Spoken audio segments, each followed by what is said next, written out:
Good morning and welcome to SEC Baseball Friday Night Reaction, presented by FanDuel. That's a contradiction in terms right there. We were going to go last night, but between me being at Vandy LSU, which took forever, and Dylan being at Missouri Auburn, which took forever for a different reason, I was at Vanderbilt late because nobody could throw strikes. You were late doing your thing because the lights went out in Columbia for an hour and a half. That's right. Chrissy Lee, I think you did it on purpose. You turned the lights off and said, we'll do it on Saturday. I'm like, buddy, I'm not doing this alone. If I'm going to be late and tired, someone's going to join me. No, all kidding aside, it was a wild night in SEC baseball. We'll get into everything in just a minute. Always reminding you that we are presented by FanDuel, where you can get odds on several SEC national title futures. LSU, I think, was plus 600 coming into the week. I don't know where that stands right now. I might need to look that one up. The Tigers had some struggles last night that I saw. You saw a great game in Columbia. There were all kinds of games, a lot of one-run games across the country. Your winners were, let's see, on the road, we got Auburn, Ole Miss, and Tennessee, and your home winners, Arkansas, Florida, Kentucky, Oklahoma, Vandy. We will get into every series. But first of all, a reminder, we are brought to you by HOMEFIELD Apparel. Hey, look, I'm not a Montana State fan, but I was searching their catalog. I had to have this. And, buddy, let me tell you, I got it in the mail this week. I'm wearing it. It's one of the about half dozen items I've got from HOMEFIELD Apparel. You saw my Gonzaga shirt yesterday. Actually, that was not here. I was doing another show for somebody, I think. Or maybe we were doing the preview Friday. I don't remember. The days are running together because there's basketball and baseball. But here's my point, though. You're going to get their stuff in the mail, and you're going to love it. I mean, it is premium gear, and we thank them for sponsoring our baseball content. Anyway, you will love your stuff from HOMEFIELD Apparel, and hope you get some and help out those who help the channel here. Okay, let's get into the games. I had circled Arkansas and Mississippi State is the series I was most interested in watching. Arkansas wins it 5-4 on a TJ Pompey walk-off home run in the ninth. This kind of went like we thought, a relatively low-scoring game. Gabe Gackle and Cole Gibbler, as they have been inclined to do, go the distance for Arkansas. They strike out only 7 guys between them because, hey, Mississippi State can really hit. Ryan McPherson for State was good on the other side. He went 6, gave up 3, 8 strikeouts. Interesting lineup twist for Arkansas, too, by the way. Cam Kozel played short last night. Arkansas is in a little bit of a pinch there offensively. I don't know that Kozel's an actual shortstop, but that's where they went. Anyway, Arkansas gets off to a 1-0 start to its SEC season with the win over a red-hot Mississippi State team. Definitely, yeah, big statement right out of the gate. I mean, I feel like everybody from these non-cons, now we're in conference play where the scores were, 10-2, 10-4, and we didn't see that across the board last night, maybe in 1 or 2 of them. What up, GD? But, yeah, Arkansas with, kind of what they do. I mean, that's kind of their recipe. They pitch it well, and then somebody hits a homer, and I feel like the crowd goes wild. They should make a song about that. But, I mean, last night they did that well. I saw Ace Reese had a couple big hits for them. So, I mean, just a well-played, executed SEC Friday night game, and Arkansas beats Mississippi State at home. Good morning, Graham Doty. Morning, boys. Can you guys ever remember, like, an event that delivered like SEC opening day? That delivered yesterday. That was. Yeah. It was. Like Hollywood. Yeah. Extra innings. We had walk-offs. We had all kinds of stuff. I think didn't Oklahoma and A&M have a little bit of a tiff? Oh, yeah. That one in a bit. We'll get to that, C-Lee. I was watching that one like live when it happened. That was wild. Dylan had a wild one firsthand. You know what? I would have taken a fight over the lights going out. So, like, what did When did you realize something was going on, Dylan? Because like I've been in that broadcast booth. It is tight at Missouri, and like you're right next to visiting radio. When did you know something was happening? Yeah, I don't. Yeah, it was. I think a pitch was thrown, and I could tell like immediately like there was a flicker or a flash, and it just went out. And then, all chaos breaks loose. And I was telling C. Lee before we jumped on here, it's like the weather in the South. Every grandpa knows which way the weather's blowing and the lights and how they work, and then everybody's got a radio, and some poor guy that knows how to run the lights for the lumen system. I don't know. Just turn them back on. Everybody thinks, you're at your house and you just flick these big things back on. But it was a little bit of a debacle. I think Butch Thompson and Kerrick Jackson, they came to play and they said, hey, we're okay with this lighting. There was an agreement between both of them. And then they played the last 2 innings. So everyone's making the joke about Missouri didn't pay the light bill. And it's probably because C. Lee's taking all that NIL money they're getting. So I was thinking maybe, the people that worked on the lights are the ones that did the floor at the Big 12 tournament in basketball. Maybe that was an issue. Yeah. How about that story? The poor women's tournament, like they had to play the whole tournament, and like, they were complaining too. And then it takes the men's tournament for them to change it. I thought that was wild. And they are changing in mid-tournament. Well, remember, hold on. Let's talk pro baseball. Remember when Toronto couldn't go back to Canada and they had to play in their the minor league facility, and then the big league guys, they said the lights weren't good enough, and it's like, so you're telling me the minor league guys had to play in it, but the whatever. That's too funny. Do you want to just go ahead and get to that game? Let's do that it. was the one you were at like late last night. Yeah, I was calling that was not what I expected. A 2-0 contest. Yeah, I had yeah, like we were saying earlier, I think everyone's so used to these big number games. I mean, that's Missouri's best guy going against Auburn's best guy. So I kind of thought it'd be a little bit low scoring. I mean, they both delivered. I felt like I was watching the same lefty for Auburn and Missouri. I said that on air, where it was like fastball, slider, changeup, moving the ball around. I mean, it was very nice. It was 6 innings of clean baseball. I saw a lot of, we've been scoring a bunch, and this is the way we've been scoring, and that's what we're going to keep doing. And when guys got on base, everybody was buckling down, like more than they have been, I would say. I mean, it was impressive. And then Missouri brings in a freshman who I really like, and gives up kind of just a jimmy to the Auburn left fielder, and it was a bomb. So 2-0. But Missouri, I like the way Missouri played. Would have loved to have seen them maybe take a step forward again, but only game 1. What did you think of Jake Marciano, who was dominant again last night?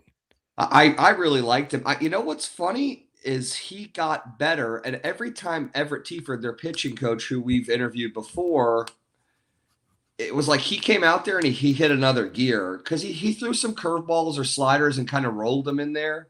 They were just kind of sloppy and hit a couple guys, and then Tieford came out and then he tightened up and like threw nasty ones. Then he got like in a little bit more trouble late in the game. I mean, it's a whippy arm. It ain't like 97, but I mean, it's firm, it's quick. He's got good body control.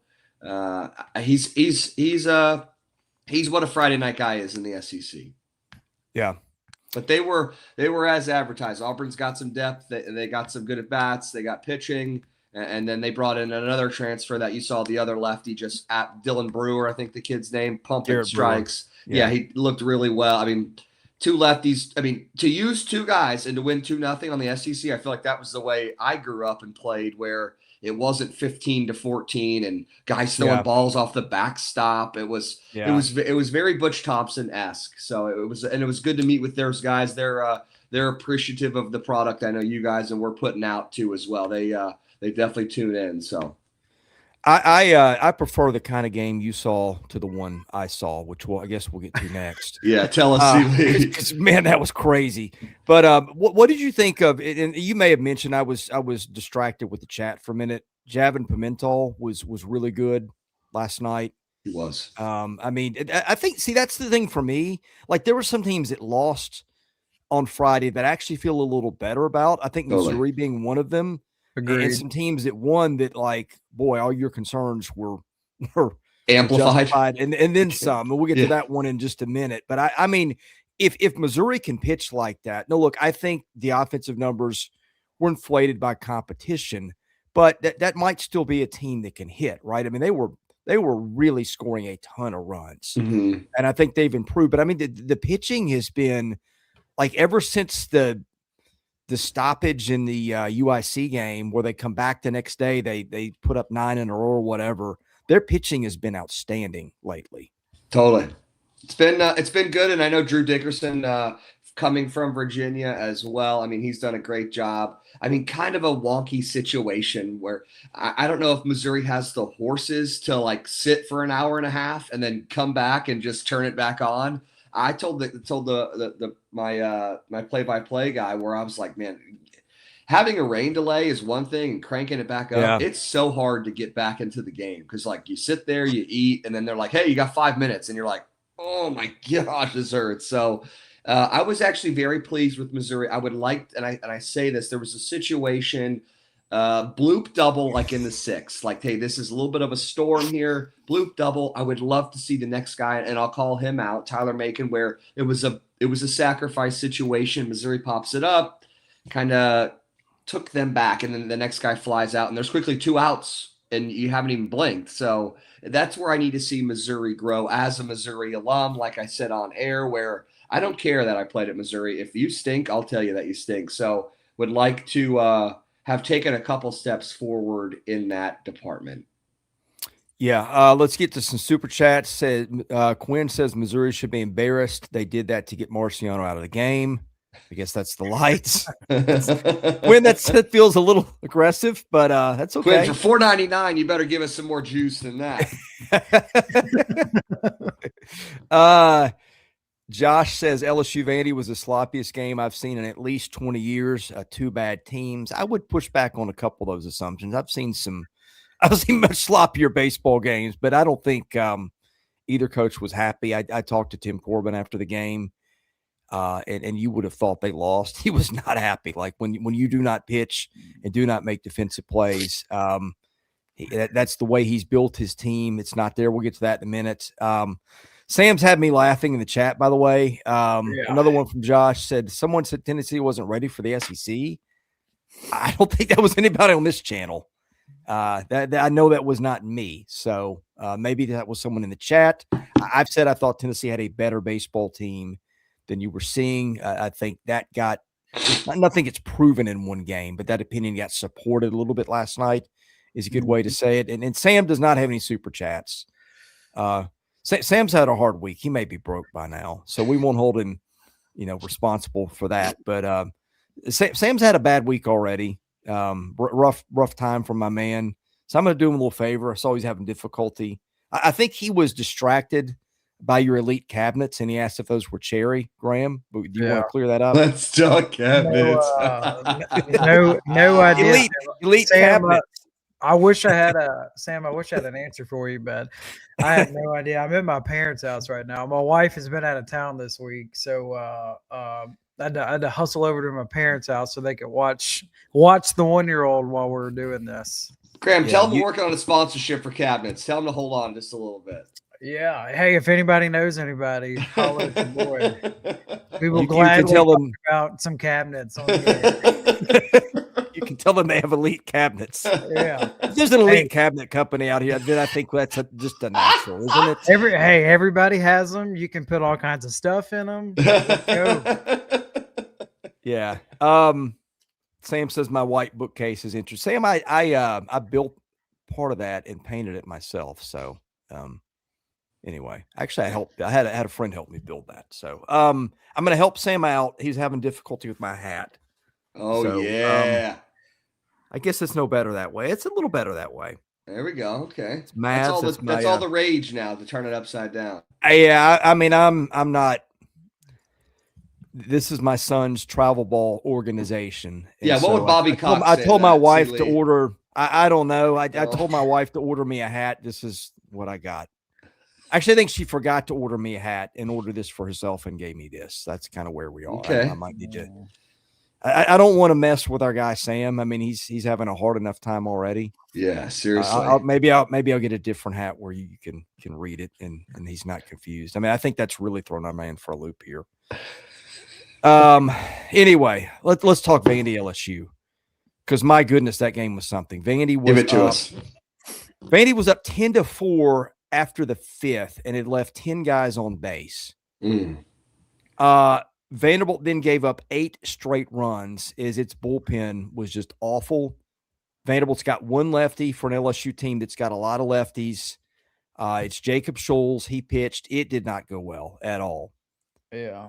And so Vanderbilt heads into the 9th down 12-10. Nate Schlody, who's almost never pitched for them, that's kind of where they are, through a scoreless inning to get them to the bottom of the 9th. They get 2 straight singles, and I don't remember if it was 2 strikeouts or what it was, but they had 2 outs, and they had Logan Johnson at the plate. I think it was gosh, I don't remember the count, but anyway, he hit it out to right, and kind of off the bat, you knew it was gone. Gavin Guidry gave that one up. Guidry was great early in the season, has really started to take on water. LSU walked or hit 12 guys, so did Vandy. Vanderbilt's defense and center and at catching right now is just not what they're used to. I don't know how much longer the Braden Holcomb thing lasts. He's not been booting balls, but he's not getting to stuff their center fielders normally get to. And they're having to catch Corbin Reynolds right now because Colin Barcy's been out now close to a month with the shoulder injury. And so that was rough last night between the wild pitches and the pass balls. I don't think either team was probably super happy with how last night went. But it was a hot mess. And that's kind of what I thought. I thought this series could turn into that at some point once we got into the bullpens. But I thought both Friday night guys would give them more than Connor Fennell, who gave up 7, did, and Casey Evans, who I think went 3 and gave up 5, did for LSU.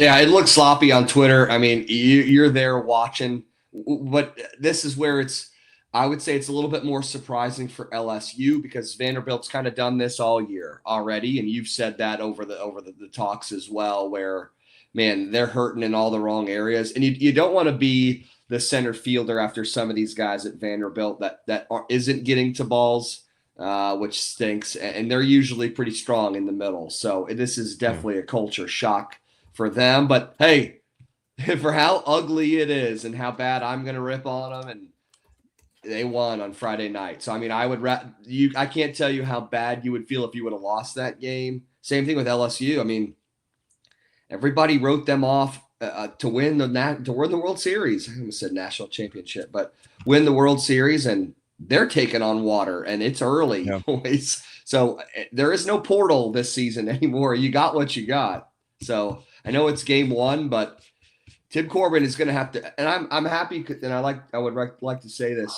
Tim Corbin does a good job of, if you stay ready, like you said, the guy hasn't pitched all year, and hey, we've been awful. Go out there and give us a shutout inning. So credit to that guy. I think you said it was a righty out of the bullpen. So that's such a big thing as a former player, where you would like to see the first Friday night go well, right? Because that just sets you up for the whole year, man. It does. That first experience. So credit to that kid, and credit to the guys that produced well on the first Friday of the week or the year for us. Chris, what were your main takeaways after seeing both of those teams in person after one game? All my concerns for both of them have been fully validated. Yeah, you've been correct all year so far on those guys. I do think I do see a better path for both teams. I think Casey Evans is better than this. I think LSU has so many arms that they are going to get something out of somebody. Like, I'll tell you where I thought Jay Johnson messed up last night. Zach Cowan was throwing well. He threw a couple innings. They pulled him. Cowan is a guy who can give you starters innings. Now, I don't know if maybe he's not built up, but both these teams have struggled for pitching. And frankly, Vanderbilt kind of did the same thing with Luke Guth, who threw 2 scoreless innings. Both those coaches had a guy that finally stopped the bleeding for the first time all night. Yeah. And both of them pulled their guys after 2 innings. Guth can come back for Vanderbilt later, and I would think that Cowan could come back for LSU later. But I get that you want to give your other guys opportunities, but you really want to bank a win. Like, I think the last team either of these programs need right now is to get swept. So I think whoever won that game last night is going to be like, okay, at least this weekend isn't going to be a total disaster because we're going to get one somewhere. But I didn't really care for the pitching moves in terms of what they did there on both sides. I think LSU is going to figure it out. I think Vanderbilt might be a little closer than I thought. But they'll get some guys back, right? Well, and here's the thing, okay? We said they've thrown one lefty all year. That was Jacob Scholes. He was not good last night. It wasn't all the box score was not all his fault. He gave up some. Yeah, I think Tristan Bristow came in after him and was just bouncing balls everywhere. See, let me ask you, because you were there. Is it you said you didn't agree with some of the pitching moves. Was it, hey, they had reached the pinnacle of what they needed to do, and then the guy behind them was just awful, and then it made it look bad? Or, hey, this guy looked strong and was gaining strength throughout the game. Like, this is a no-brainer. Well, I mean, for LSU, again, Cowan is a guy who threw about 100 innings at Wofford 2 years ago. Right. And he's thrown, I think, multiple innings for them before. Again, if he's built up, he's got it in him. I'm just not – I'm kind of a guy that if it's going well, if you're not showing signs of hitting a wall, which I didn't think Cowan was, I don't mess with what is working. Okay. Well, that was my question. Like, he only gave up one base runner in 3 1/3. He was approaching 50 pitches. Maybe Jay was like, I want to be able to use him again at some point this week. And that could be it. And they were up at that point, and Guidry had been pretty good. Until but I mean, Guidry was lights out the first 2 or 3 weeks, and it is, not been going as well the last week or two. Vandy right now, I think Miller Green, who was a Team USA guy as a freshman, is out a little bit longer. He's their best durable bullpen arm. Wasn't great last year, but I think there's a better thing in there for him. England Bryan, their closer, has been out for, 2 weeks now? I'm not sure. I've heard very mixed things on when he's coming back. And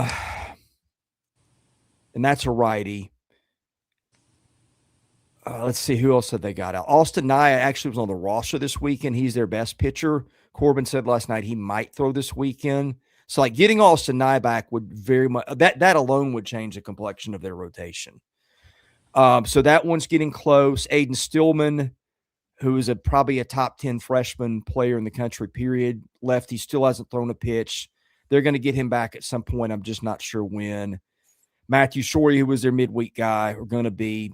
I think they may get him back in a few weeks. I mean, I could argue that they're missing maybe 5 of their top 7 to 8 pitchers right now, if you include 9. Number. So what do y'all think this says about Vandy? You give up a 5 spot in the 8th, and then you just find a way. I think it says they are going to have to white knuckle the pitching for a while, but that offense is capable of hitting them out of a lot of messes. Yeah, and I'll to echo both of those points. I'm not used to, when you have a lead in the SEC, putting up an 8 spot later in the game. It's like you guys are coming out of that's what SEC is known for, is the depth, right? In any sport, it's depth. When, Aaron Nola would go, 7 or 8, and then they got a guy out there, last name was Cotton, for a left. And there was just, you weren't going to score 8 runs ever, like late in the game. So it's a little bit of a different recipe. So I like what C. Lee said. It's going to have to be a very white knuckle. And that's what I was asking. I'm looking at Jay Johnson, where he was like, dude, we've been awful. Like, I got everything out of this guy. I need the next guy to be good. And then once that plan goes south, it's hard to recover, because those innings speed up. The Vandy Whistler starts, and the crowd starts to go wild, and you're like, what is going on? I call it the Carnival Cruise Line effect. Yeah, that was Chris sent us a video, and like all I could hear was just the Vandy Whistler. It's like, I stand with the Whistler. Yeah. Put that on a T-shirt. Oh my God, you're on an island, Dylan. It's you just on an island by yourself. Right. Well, he's about the only thing that generates any noise. That's what I'm talking about. See, I mean, they don't. It's become a golf fan base. It's just they sit there and they treat it like it's a golf match. Totally. Well, pick something else. Just like yeah, I know. I'm not saying that's your Sounds answer. like Seeley's coming to my island. Right.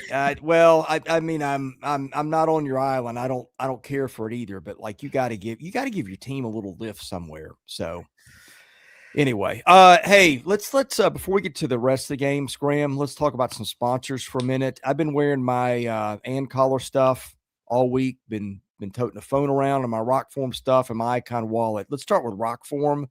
They make the world's strongest magnetic phone case. Again, I've dropped mine many times. It's as if nothing ever happened. Love their stuff, man. Me too. Been a fan for a long time. Everybody has a phone, and you need a phone case, right? Unless you're just a crazy person and just doesn't believe in putting a phone case on your phone. But ROKFORM, this is what they do right here. This magnet right here. As much as I travel, they make phenomenal mounts or clips for your vehicle that's outstanding. And with a 1-year-old, like, I need all hands on deck. I need every available hand that everybody's got. So it helps to put your phone on the fridge, washing machine, whatever the case may be. So different colors, different styles. That's strong, it's durable, it's going to last forever.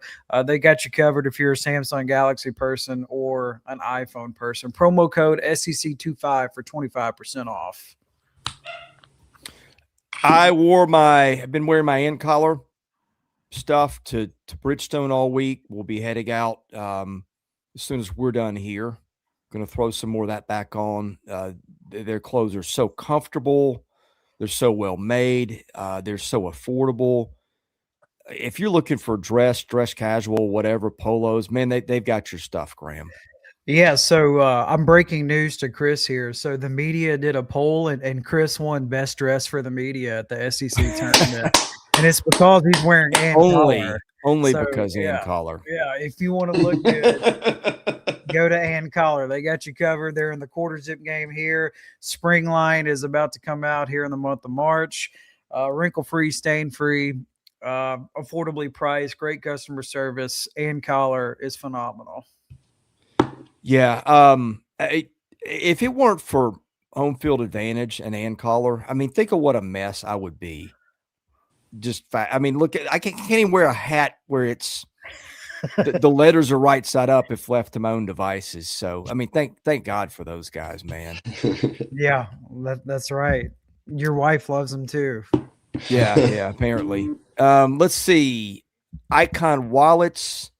Been toting that thing around. It's my new favorite wallet. You'll like it too. It takes everything in the wallet I had before and it stores it in half the size. It's easier to get to. They are also a proud sponsor of our show. Yeah, father-son company. They just make fantastic wallets that are going to last a long time. Different colors, different sizes. Bottom line is, when you put it in your pocket, you're barely going to feel it at all. What they're known for is the magnetic logo clips. So they're working to get everybody in the SEC. They got a handful of SEC teams right now. They got different other companies as well. Whoever your favorite logo brand is, they probably got it. So check them out. Icon-Wallets is the website. Promo code SEC16 for 20% off. ZILKER belts, a new sponsor. They make belts. They make dog collars. Did you get your stuff already, Dylan? Not yet, but I sent one to the Vandy Whistler to get him on a dog collar. That's what I was saying.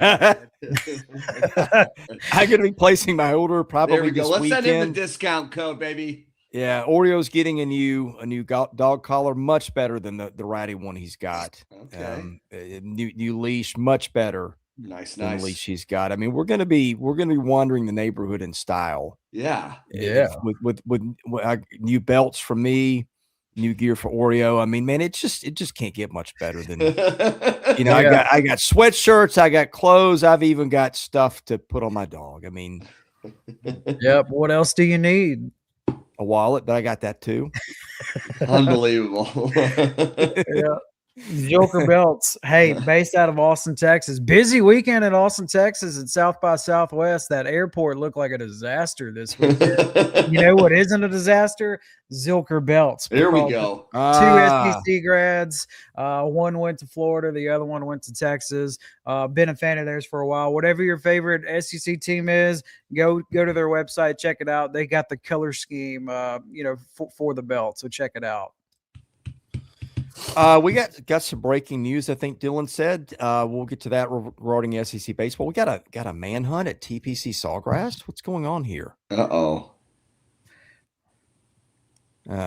Anyway, yeah. Josh wants to know who Ann Collar is. I'll work on my enunciation and Collar. How about that? And we don't know who Ann Collar is. We probably don't need to know. But anyway, she does not sponsor the show, but Ann Collar does. Anyway, Dylan, you said let's go to Oklahoma next. Yeah, I just looking at while Graham was doing his good reads too and getting our sponsors out there as well. I just saw a tweet here. Oklahoma baseball shortstop Jackson Willis will have to serve a 1-game suspension after being ejected last night. Jeez. Hold your horses. I think the league is reviewing it this morning. Typically, when you do get suspended, you have to serve the suspension, or when you get ejected, I mean. But it could be reversed here pretty quick. So everybody said hold your horses, but the bat toss was very Happy Gilmore-esque. I don't condone the bat toss. I thought it was as minor as it could have been. Threw it straight down. Maybe, I don't know. Someone's looking for someone to blame, and someone that's not understanding the game, as some of these umpires are not. They're going to just throw out the first kid that they see. So that could be a big loss today. I know one game doesn't make or break your year, but that was a huge win last night for OU as they come back and win at home as well against a tough Texas A&M team. Yeah, that felt like a little much for the ejection, given what's gone on in the recent years. Yes. So I was in my car watching this game live. And while driving, do it all the time. Don't recommend it, but when you travel as much as I do, you figure it out. It's either that or listen to games on the radio. I'd rather watch Dylan and Casey and Mizzou. Well, I turned the lights off last night, so that's why you couldn't watch, baby. Yeah. So was watching this game, and so A&M put up 4 in the first inning, right? So really the whole night Oklahoma was playing catch up, and then in that big inning, all of this happened in the 6th inning. So you get the 2 home runs, and then you get the home run to tie it. And he's just so pumped and excited, as he should be. He's running to first. He's in between home plate and first, and he just kind of spikes his bat, and then you see the umpires get together, and it's like, what are they about to do here? And I could not believe that they tossed him in that situation. My thing is they're not robots. They're human beings. They're excited. He should be excited. It gave me flashbacks. Remember last year when Bear Jones at LSU hit the home run against Tennessee, in that marathon game? And he's hit the home run and he's staring at it, and then the home plate umpire just starts screaming at him to run. It's you gotta let him celebrate. And then when he scored, that's when all the fireworks happened. Early picked up the bat and essentially threw it across the home plate, and it landed in front of the Oklahoma dugout. Oklahoma didn't like it, and then that's when you saw them exchanging Christmas cards with each other. Wait, say that again. Early threw the bat towards the OU dugout. So early walked out, picked up the bat that was spiked. And then he just kind of flung it back to the Oklahoma dugout, and then they didn't like it, and then that's when he popped out of the dugout again, and the camera just happened to be right on him, and you could see everything. It reminded me when A-Rod got hit, against the Red Sox that game, and you could just clearly see everything. It was wild. I think, and to give Graham's point even more, there was a stoppage. I think they were making a pitching change, and the ball boy was giving the home plate umpire balls, and then as the bat boy was going to pick up the bat, Early walked out of the dugout, picks it up, flings it, and it just wasn't a good look, And I'm under I'm on the camp with, same thing with the basketball game, since we got a lot of basketball, SEC basketball going on. I'd rather you call the fouls early and, hey, establish the lines. Hey, okay, this is a foul. Don't start calling them late. So I think he might have been caught as a bystander with like, hey, we got to call it now. This is a big homer.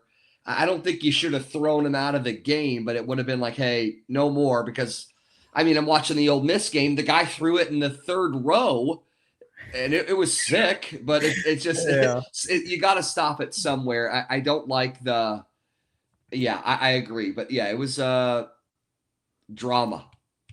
The difference in the Ole Miss game, if it matters, like that was a grand slam, and it was. I agree. It was in the ninth.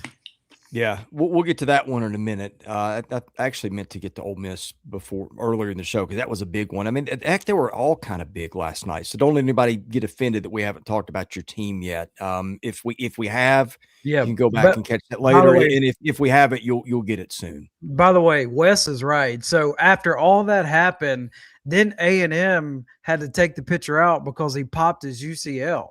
So then, like they were in a delay because they had to find somebody, to warm up and take them out. Like all of this happened at the same time. What a wild sequence! Great to see you on top of it, Graham. That a baby. Nice work. Stewart got hurt. Okay, and for full disclosure, like I was at a game last night. Dylan was at a game. I was covering basketball. Got in late. I've checked box scores, but I've not scoured all these. So that was it. Oh gosh, what's his name? It's not Zach Stewart, is it? Josh Stewart, I think, is who I'm thinking of. Number 12. Yeah. He's been hurt before, hasn't he? Yeah, but not like potentially season ending. Yeah. I've offended Sam. Sam's having a hard day at my Sam, you better start. He can't read my hat. I know. Sam might have some bills to pay. Why is Sam in a bad mood? What happened? I don't know. Sam had a tough His Vols week. won. His Tennessee Vols. Yeah, that's true. I mean, he had a good night last night. We'll get to them momentarily, but a couple things on Oklahoma. Cam Johnson last night, really disappointed to see that he walked 7 guys in 2 1/3. He'd been so good with throwing strikes, and Skip Johnson had so much confidence in him. Had gone so well. I'm hoping that is just a brief hiccup. Correct. Because I'm rooting for Cam Johnson to get it right and be the guy that he could be. The hitting, Oklahoma brought the long ball last night. Brendan Brock has been so good for them. He homered. We know Willits homered. Jason Bowden was great out of the pen, gave them 2 1/3 scoreless to finish that off. And for A&M, Shane Sadeo didn't go that long. Was hoping for better for him. 3 2/3, 4 earned.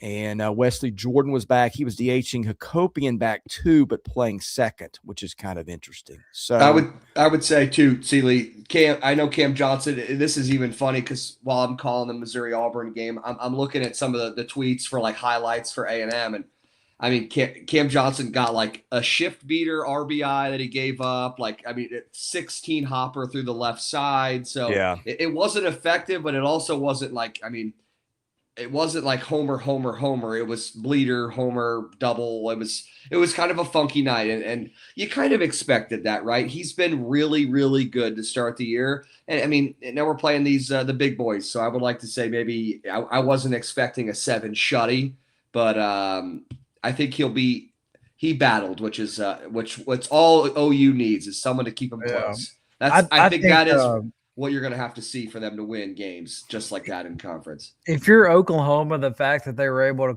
climb out of that hole and win, like with Cam Johnson giving up 7, or he gave up 5 rather, but he walked 7. Like you will take that, and then they got to feel really good. Like they're probably their most consistent pitcher will go today in game 2. Totally. Let's talk Vols, Georgia. Josh, thank you for your $4.99 super chat. Says Georgia baseball wants to be Tennessee so bad with the swagger and the villain role. They just aren't Tennessee. Well, they weren't Tennessee last night. In fact, they were 3 runs worse than Tennessee. Let's see. Get to my notes here. I guess what stood out in that one to me, Brandon Arvidsson was outstanding out of the pen, struck out 4. Didn't give up any runs, 4 1/3 to end that game for them. Home runs from Henry Ford, Stone Lawless, and Manny Marin. Only 1 home run for Georgia, that from Ryan Black. And Joey Voltko was okay, I guess. 5 innings, 4 runs. That's not really okay. But he did strike out 8, only walked 2. Tennessee went into Athens and did what a lot of teams aren't doing, which is out-homer Georgia and win the ballgame. Exactly. And then just right out of the gate, like I think everybody on this panel has said, Tennessee's going to be just fine. Like let's let them get some tread on the tire before we start saying bring Tony V back, because he ain't coming back. I'm just going to go ahead and tell you guys that now, where super nice, man. I mean, I watched the guy pump at 98 in the first inning against Georgia. I mean, they got plenty of depth in the bullpen. They got plenty of depth on the mound, and they have a target on their back, but I think that they'll be obviously just fine. I know we're looking for like individual, like, 3 for 4, 3 homers. To go on the road on Friday night in any place in this league and win is impressive. Just to get that out of the way, where same thing they say in the NFL, a win is a win. Winning in this league is hard. Same thing with the SEC baseball. Anytime you're on the road in this league is hard. So credit to Tennessee to get that thing rolling. Now I am going to be a little bit, eyes are going to be on them today. I want to see how they back that up on a Saturday. Yeah, I think if you're Tennessee, just really one of their most complete games. No errors defensively. Pitching was outstanding. Georgia only hit 1 home run. Remember, they lead the country in home runs. It was a solo home run. Tennessee hit 3. So that was kind of the difference in the game right there. Just a really, really great performance all the way around for Tennessee. They got to be pumped heading into game 2 today. Let's talk about Texas Ole Miss. I'm presuming you had eyes on that one last night. Texas finally loses a ball game. And I don't think it was really the script to victory that you would have thought for Ole Miss. I mean, Hunter Elliott gave up, 4 last night in 5 innings? I'm going to pull up my notes here. Struck out 8. Taylor Rabe, I guess, was pretty good. They've got the box scores messed up. At several SEC sites where you can't tell the order of pitching anymore. It had Hunter Elliott listed as like the 3rd or 4th guy on the pitching line, but it's like, I know he started that game. So I don't know what order some of these guys pitched in, but I do know Tristan Becerra had a grand slam. Texas's Ruger Riojas was mortal for the first time all year. 4 1/3 innings, 8 strikeouts. Ole Miss got to Thomas Burns. And hey, Graham, I know you called this, right? Owen Pano with the bases loaded walk to win the game. Yeah, so how you drew it up. He's been offensively. I know we got a handful of Ole Miss fans in the chat. Like, Pano's been good. I really like his approach. He looks way more comfortable this year at the plate. Now defensively are the issues with him. And he's at the point now, it makes me wonder if they're just going to put him in the outfield and be like, figure it out. Like, you're too good at the plate right now. We just got to put you in the lineup and then just put him anywhere in the outfield other than center field. How many teams in the country do you see they recruit the high school shortstop, best athlete on the team, and then, you just find a home for him in college? Maybe that happens with Pano. I think for Ole Miss, like this potentially could have been a gut punch. Like Texas, they tie it in the 9th. Like Ole Miss scored 5 runs in the 9th and got that grand slam by Becerra, and then Texas immediately is able to respond. That could have been a gut punch if you're Ole Miss, because Texas did that with 2 outs, and then the fact that Ole Miss was able to rally and get the 1 in the 11th. Like, huge win. Probably the best the defense has looked all season. No errors last night for Ole Miss. I thought the middle infield was really good. Just a really fun game to watch. Atmosphere was great. I thought it was hilarious. Jim Slosnagel immediately shaved his mustache before he met with the media. Lose the game, goes in the dugout or goes in the locker room, shaves his mustache, and then goes talk to the media. I thought that was the funniest thing ever. I've never seen that before. Hey, big win for Ole Miss. I think Ole Miss is if the defense is right, Graham, that's a really, really balanced baseball team. It is, and I mean that's just like offensively, that's just the formula for Ole Miss to win. Like you know, get some walks and just get the timely long ball, and that's what we saw last night. Tristan Bissetta is one of the best pickups from the portal for anybody. Like Ole Miss took a flyer on him. He did not have a good year last year at Clemson. He wasn't healthy. Ole Miss takes a flyer on him, and it's worked. That guy's been really phenomenal for the Rebels this year. Let's see. 2 left. We've got Auburn. I'm sorry. We've got Kentucky, Bama, and Florida, South Carolina. Let's go Kentucky first. Probably the thing I noticed the most is that Tyler Bell didn't play last night, unless I misread the box score. So he'd been DHing some. Hope that's not a bad sign. For Kentucky, the starting pitching wasn't great again. Jackson Jelkin gave up 4 earned in 5 1/3, but the bullpen, which has been good, was good again. Between Madison and Bennett, who got the save. They go 3, and I don't think allowed a run. Home runs from Ethan Hindle, Ryan Schwartz, Owen Jenkins. Jenkins, I think, is a freshman catcher, is having a pretty nice year for them. Tyler Fay for Alabama. Unfortunately, Bama did not get the Fay they'd had the last 3 weeks. He allowed all those home runs, gave up 6 earned and 7, and homers from Alabama from LeBron and Johnny Lim. The transfer catcher from Southern Illinois. So Kentucky takes game 1, 7-4. I thought the funniest thing with this one, Justin LeBron's at the plate, and whoever was announcing that game, they said if LeBron wants to be a first-round draft pick, he's going to have to be better in SEC play. And then he immediately hits a home run. I thought that was the funniest thing ever. But you know, this was an interesting series for me because, like, you know, Chris, you and I talked about, we have these two teams right next to each other in the power rankings. It feels like really from our first power rankings, kind of wanted to see which style of play would come out on top of this one, and you know, this was a nice start and a really, really good performance for Kentucky. To me, what makes them tough, they just know their identity and they stick to it. Like, this is who we are. This is how we're going to beat you. They stick to their game plan, and it just works for them. Yeah, I'm going to echo that point as well, Graham, where I wouldn't want to play Kentucky first. You know, you play all these, I don't know, it's a different brand of baseball, and it's like playing the option in football. You got to really like get ready for it and game plan it. Now, did they have time and did they know this and because has Kentucky been doing this? Yeah, but it's different when you're out there, man. It's hard to control that. It's sort of a West Coast Dave Serrano, like safety squeeze, push bunt, steal, run you to the ground kind of thing. And it's just uncomfortable. We're like, man, we've been playing a different style and now we're having to play this style. So credit to Kentucky for getting off as well. That's their brand, just like Graham said. They stick to it. So, but you know what? The power has been coming for them. I mean, 3 bombs last night. They didn't hit much of anything in terms of power the first couple of weeks. And again, that might have been ballparks and cold weather. But Kentucky's showing it's got a little bit of pop. Now, again, the starting pitching has not been as good lately. Wasn't last night. So this is a team that's kind of changed part of its identity a couple of weeks in, but I still think that's a really solid club. And if they can get Tyler Bell back playing shortstop again, I'll need to look up the deal on that one. Look out for that. All right, on the far end of the spectrum. By the way, he didn't play last night. No, that's what I said. He didn't. Like he's been DHing, but he didn't play at all.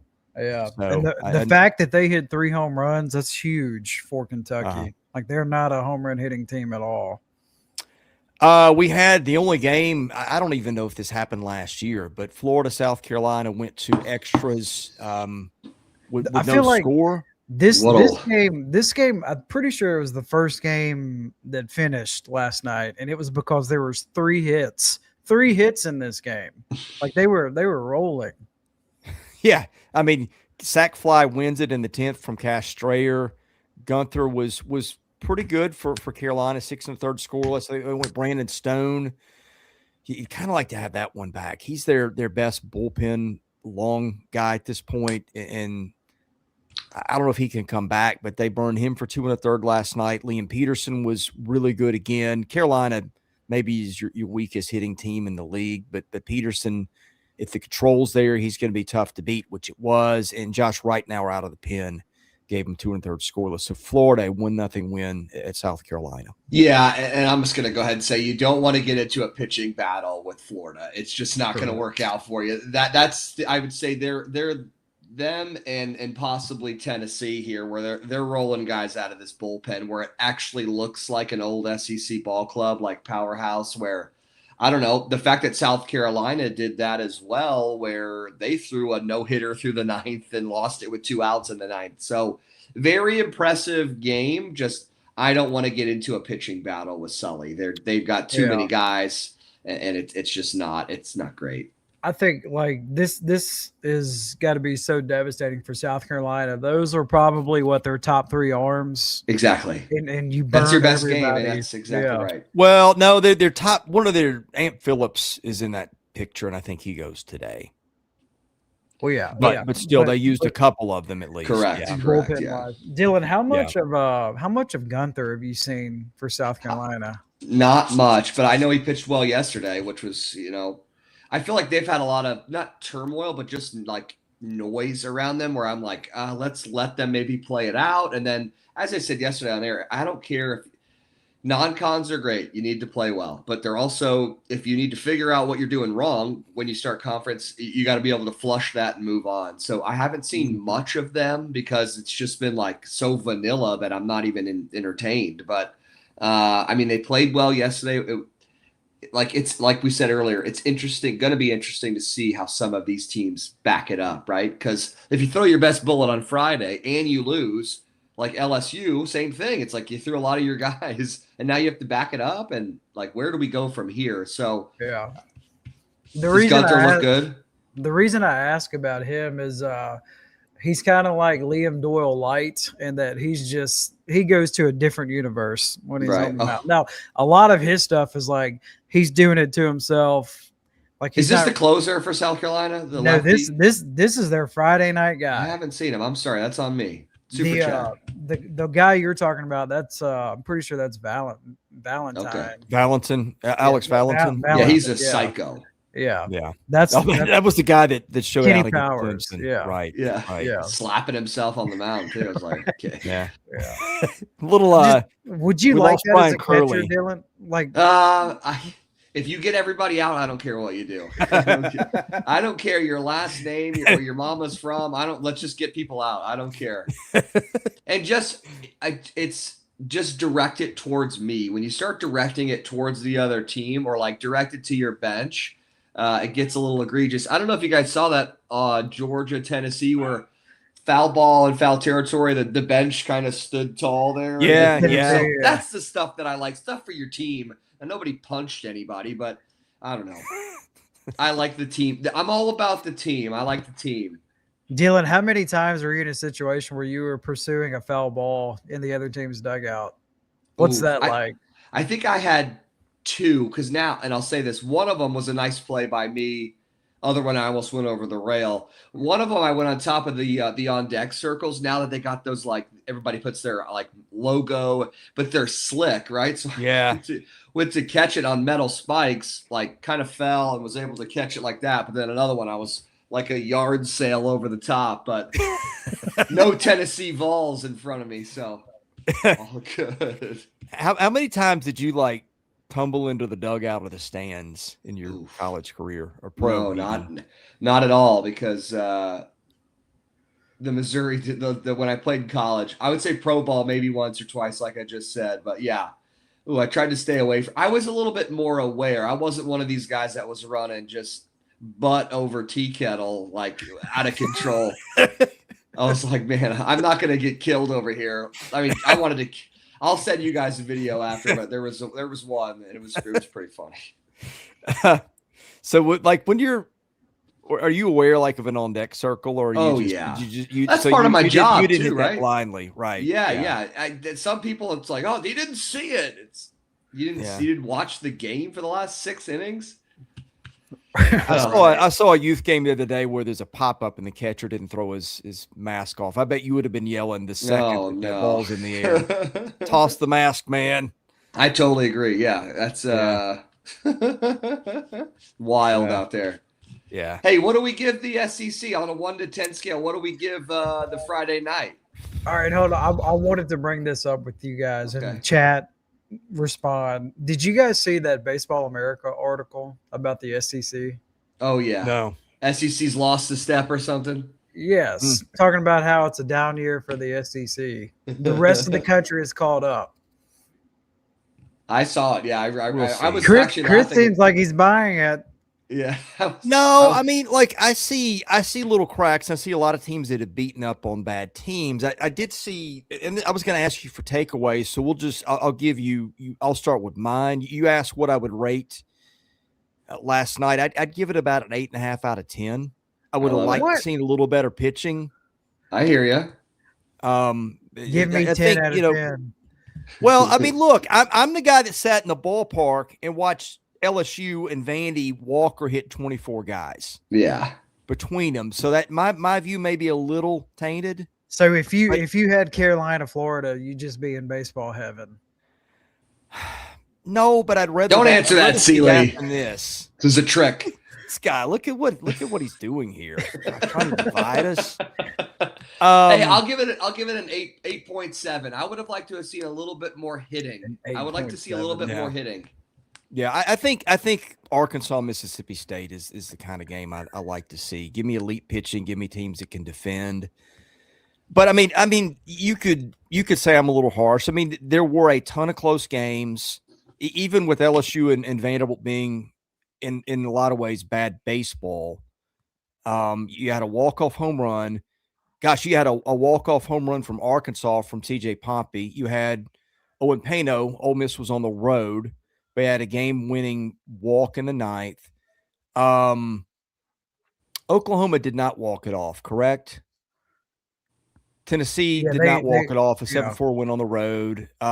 Same with Kentucky and Alabama. Although it was Kentucky was home. Auburn had a 2-0, and then we talked about Florida. So I mean, I think the games are close. I don't get the impression now. I think the league is kind of what I thought it was coming in. I think that there's not a lot of separation between the teams. Texas is getting pulled down to the pack a little bit, I think, lately. But I think that's still the best team in the league. I think Vandy and LSU have big issues, but I think there's paths for both of them to get better that we outlined earlier in the show. So I'm not – and I'm the guy that last year said, I think this is the year the SEC could get 5 or 6 teams into Omaha. Didn't happen. I still think you play it over again.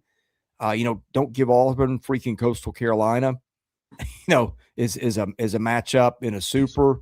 Maybe that's one more. But I'm just not ready to throw, to rain on everybody's SEC parade. I still think check out the draft rankings the next couple of years. See how many SEC players are in there, and then get back to me when we get to that point. If they disappoint in Omaha again, and then people take a tumble down the, down draft boards. Then let's talk it, but I'm not there yet. Yeah, Chris, Debbie Downer, Lee. Oh, Wes, come on, Wes, man, where's your listening skills? Two things for me. Like, number one, you guys are tough judges. Like, I thought that last night was a 10 out of 10 entertainment wise. Like, how entertaining is it when your lights go out for an hour and a half? It delivers. That's part of the entertainment. It doesn't matter. It is not entertaining. You've got a low bar for entertainment. I thought I had a low bar for exciting lives, but apparently you got me. Last night delivered. There weren't any blowouts. Like, we've been waiting for SEC play to get here. It gets. I agree. And like, we have something to talk about in all these games. No blowouts. I agree. So that's the first thing. Second thing is, like, I think that is just the hottest of hot takes, that article that Baseball America had. I think what the SEC does, the SEC is so invested in baseball compared to all these other conferences and everything. Like, I would be blown away if we see another conference that goes on a run like the SEC has for the past, like, 8 years. I just don't envision that happening. Right. Hey, Graham, facilities, like, too many people care about it. I think it was, and hopefully somebody clips this, but it was kind of just stupid for them to come out with that, like, before SEC play starts. I don't know. It was the same people that when Alabama was winning with Nick Saban. They were like, "Oh, we're tired of them winning." It's like, okay, then beat them. I don't know. Don't complain about wins or losses or conferences. It's like the game is growing. Let's not take a shot at the premier conference before conference play starts. I thought it was an elementary article where it's like, are you looking for clicks right out of the gate? I mean, hey, let's really promote an A-Sun team. And it's like, those guys strap it up every day just as the same thing. I get it. But it's part of the gig, man. There's a logo. There's people wanting to come to the league. I agree. It was very it was just dumb. It was a dumb article, but I agree to your point as well. And I'm tired of agreeing with you, Graham. So I think it did deliver in the drama aspect. I don't want to give it a 10 because we got we're still in the weekend, but yeah, we got a lot more. So I want to give it, I want to see some more hitting today. I would like to see some offensive threats where everybody's trying to feel it out. But yeah, it delivered on the drama side and the electrical side. And I mean, it was a lot of things. Ejections. So, yeah, ejections. Yeah. It was quite a night. So I agree with you. Yeah, I think I've been outvoted in the chat. It did have a little bit of everything. I feel like we're Bill Hader, Stefan from Saturday Night Live. This game had everything. It's like Neapolitan ice cream. It had everything in there. Yeah. I'm looking at the FanDuel's got some odds on today. Did they update this every day for baseball? They do. I mean, baseball is usually same day. Kentucky minus 1.5 today at FanDuel. Oh, can I sort through conferences? Is LSU still the betting favorite to win the whole thing? Just look at all these. We got a line on Maryland and Purdue, and all kinds of stuff here. Let's see. Let's get to the SEC as I'll scroll down. Okay, Texas minus 2.5 against Ole Miss today. Again, all these per FanDuel. Georgia minus 1.5 against Tennessee. A&M minus 1.5 against Oklahoma today. Florida minus 3.5 against South Carolina. LSU minus 1.5 at Vandy. Have I missed anyone? That might be it. Is LSU still the betting favorite to win the whole thing? Oh, give me a minute and I'll check. There's no possible way that Vegas would roll out with odds about winning the whole thing after the way. Yeah, that's me, and I'm Vegas.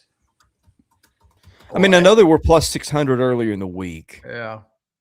I'm trying to find it.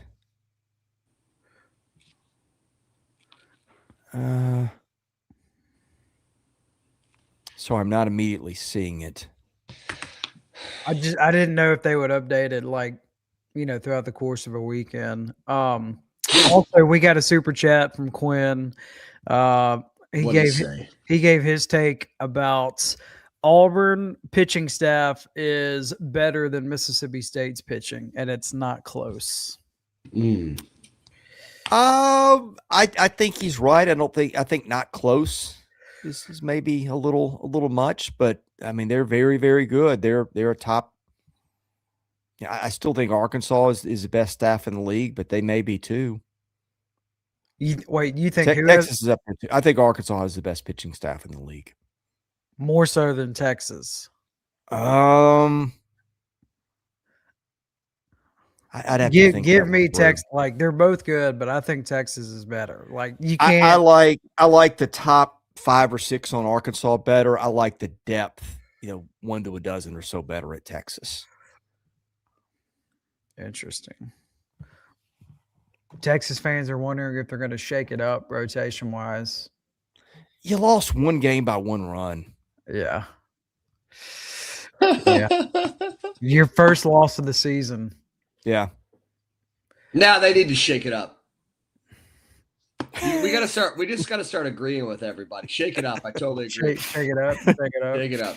Randy, if you missed the show earlier, this would have not been my first choice, but it's what I'm left with for hats to support my son's travel team. We may have to upgrade. So yeah, Chris is a big Luca fan.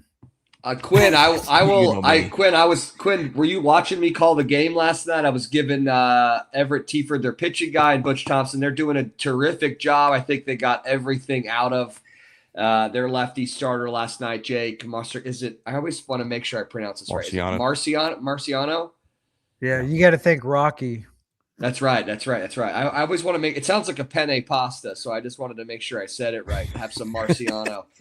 But yeah, he looked great, and then really responded when they needed to. I mean, I can't say they have great depth because we only saw 2 guys, but the 2 guys they brought out there were very efficient. I mean, they almost had an immaculate inning, 11 pitches, fouled off a couple, but if you're in this league, like I said, and I get, and this is me on my soapbox, and then we can wrap it up or do whatever, but I get tired of back in the day on my soapbox, everybody was like, he's a freshman. He's not supposed to be doing this. And it's like, dude, in this league, they don't care what age you are because now you could be 29 and you could be 18. So the league age variance is different. Where I don't care that you're a freshman. You're in the game. You're here. You're in the game. So we're going to see how, I wouldn't take anybody over Auburn's top 3. Yes, I watched them have to defend you, but against other Auburn fans complaining about you.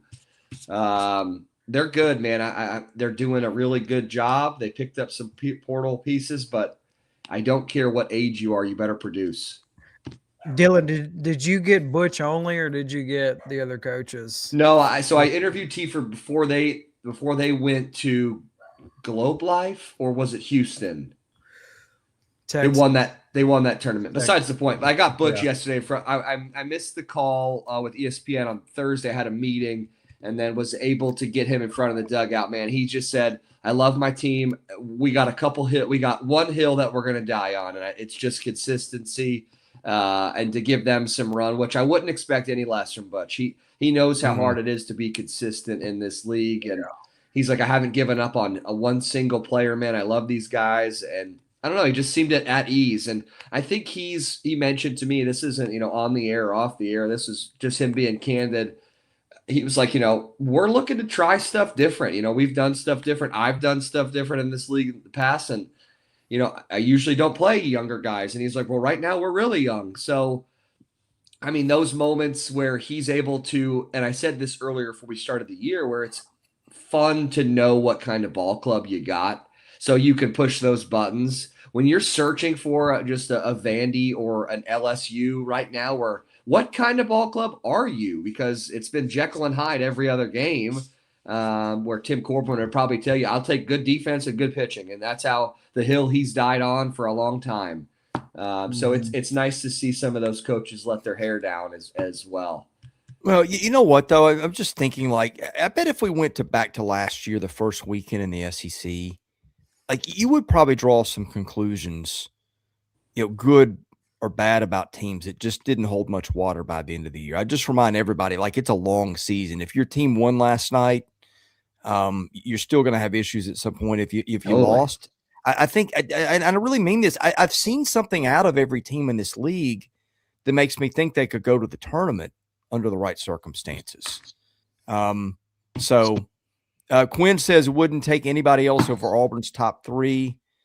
Hey, they've been as good as anybody's right now. And somebody says Auburn's given up 3 runs in the last 45 innings. That's absurd. Jeez, that is crazy. And let me just say this too to Quinn and whoever was ripping me. I don't really care, but the Jake Marciano kid last night had 30 to enter the game, had 35 strikeouts and 1 walk, which is very impressive. Yeah. So, and then of course I say that on air and he hits the second guy of the game and I'm like, this is great. So just a free pass. Quinn said they got a talented team, will be in contention to win it all. It might be the most complete team Butch has ever had. I mean, I think he's right. I mean, I started saying last year, Auburn, when you're making your early list for SEC favorites, those guys are going to be in the discussion. Now, some guys went out in the portal, LSU, Texas got some big time players. Not that Auburn didn't, but they were a little louder with their additions than Auburn was. And so when we got to the point in preseason, Auburn was a couple of down from those. But my question with Auburn was, can it pitch? And man, that's been the strength of the team so far. Yeah, the difference with this Auburn team and previous ones that Butch has had, like, he is deeper, really, in all aspects. Like, historically, when they made their runs, like Tanner Burns, Casey Mize, they were really top heavy on the mound.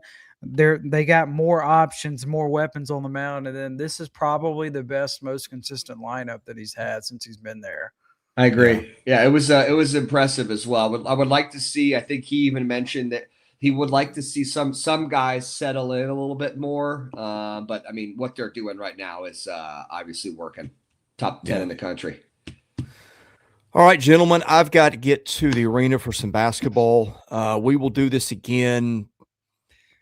I would say we'll do a Sunday recap show, and we might. I just don't know what our basketball plans are. I mean, that's what Selection time's the Sunday. game on Sunday? I think it's a 1 or 2 o'clock, but the selection shows after that, and so that'll keep the channel busy for a while. We may do something later. I just need to check with our my co-hosts at other things we do here and just see what that looks like. But all that say, we'll recap the weekend at some point. My guess is it'll be Sunday night. It could be a little later, or maybe it won't. We usually like to go around 8. And for those of you watching this morning, we usually go on Friday night after Friday night series. But just with Dylan being at Missouri, that game getting delayed for an hour and a half with the lights out, by the time we were all going to be home and ready, it's just going to be too late. That's a long time in that press box, Dylan. Yeah. Hey, they had food. They had food for us, GD. So thank the Lord they had some food. Yeah. Like people don't understand how tiny that room is at Mizzou. Maybe I might send that out. I might give a little Twitter, a little Cribs edition today. So it'll be like a 2-second video. Correct. Exactly. Get out of here. All right, we'll be back. Power rankings Monday morning. Previews again next week, and we'll probably start doing more baseball stuff during the week when all the SEC teams are eliminated from the NCAA tournament. So anyway, thank you guys for watching. We really enjoyed it. God bless you guys. We'll see you again soon at Southeastern 16 presented by FanDuel.